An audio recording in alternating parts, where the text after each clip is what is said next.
राजपथ ठिका संस्था विरोध में एतेला जातीय राजपथ 55 संप्रसारण निर्माण कार्य नियोजित ठिका संस्थार निम्नमानर कार्य और काम अहेतुक विलंब को नहीं चौद्वार थाना दि जाएगी एतेला।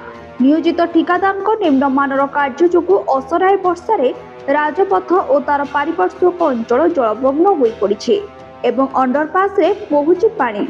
राजपथरे निम्नमानर ड्रेन निर्माण यार प्रमुख कारण बोली अभियोग होछि। एही बॉक्स ड्रेन केउठी भांगी गलानी तो केउठी दबी गलानी। ड्रेन रु जल उछुड़ी रास्ता को जलमग्न करुछि। सेहीपरि दीर्घ दिन धरि ठिकादार पक्षरु ढियोसाई गड़ा निकटरे एक विराट गर्भ खोला जाई यार काम त्वरान्वित हेउ नथिबारु विभिन्न समय दुर्घटना घटिबा सहित धन जीवन हानि घटुछि। ठिकादार विरोध में चौद्वार जागरण मंचर सदस्य श्रीकांत पाकल थाना लिखित अभियोग करिसेंति। एही अवसर में समाजसेवी सस्मिता दास प्रभानंद साहू प्रमुख उपस्थित थे। श्रीकांत पाकल ये चौद्वार जागरण मंचर सदस्य।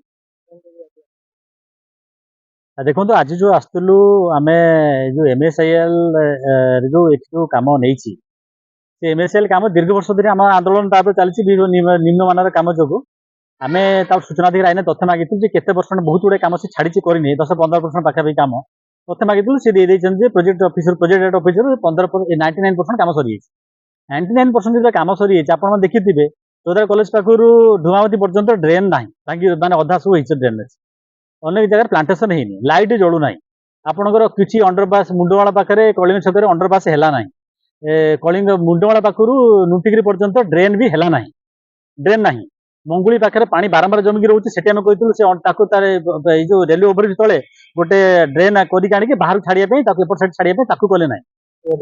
सस्मिता दास चौद्वार जागरण मंचर सदस्य। आज असुविधा आप देखुए दीर्घ 3-4 दिन वर्षा लगी रही चौद्वार अवस्था कौन चौद्वार अवस्था दायी किए ना MSIL जो आम जातीय राजपथ संप्रसारण आम नूतन कार्य कर चौद्वार सेठी आपण देखिए धूमावती चौद्वार कॉलेज धूमावती पर्यंत पानी संपूर्ण रूप बुड़ी जाइए कारण से ड्रेनेज गुड़ाक ठीक भाव में करना अधा जगह कर अधा जगह बंद अच्छी एपटे देखिए आप थाना सामना देखु जो जाइए फ्लाईओवर तापर ना देखु लाइट जलूनी कहीं तुम लाइट जलनी तुम कहीं एत निम्नमान कम कर जो आप देखिए PhD ऑफिस पाखे पानी ऊपर डायरेक्ट NH रु फ्लाईओवर पानी तले पड़ुची सीधा स्टेप तले पड़ुची तो से ब्रिज एत कमजोरी माने संभावना रहउची ब्रिज भुसुड़ी जिबार।